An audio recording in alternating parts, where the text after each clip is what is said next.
Anybody can flood a feed with content now. No camera, no studio, no real person required. Good enough to the point where half of what you're scrolling past doesn't even look real anymore. Fake product photos, AI generated reels, comments that read like a bot wrote them because a bot did write them. Some people may see this as a problem to address by avoiding or complaining, while I would see it as an opportunity, because for every mess that gets created, there's an opening for someone to clean it up. You see, right now, you and I can generate a ton of images in an afternoon with the right amount of cash. You and I can mass produce videos without ever picking up a camera and with the right amount of cash. You and I can flood a comment section with junk that sounds human enough to pass. You and I can create slop, and I don't think that's a good thing.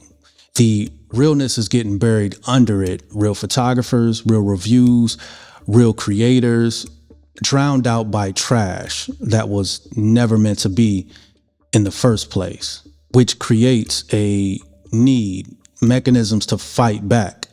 You're scrolling down your feed and half of it doesn't even look original anymore. Same look, same angle, same caption you already scrolled past 10 posts ago.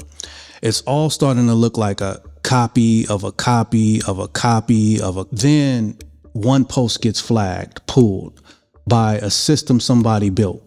The weak stuff gets caught before it buries the good work, the original work. AI helping catch AI. You point the machine back at the machine. And then for borderline cases, send it for further review. For human review. And now you have another role in your stack. So that's 2 roles now. Marketplaces need it. Review sites need it. Brands, large and small, trying to protect their own channels need it. And if you've ever looked at a feed and thought, man, we need something to catch this, then you're already thinking like a person this work needs. AI is creating a large host of pain points, and in the middle of it are opportunities for you to address them. All right, peace.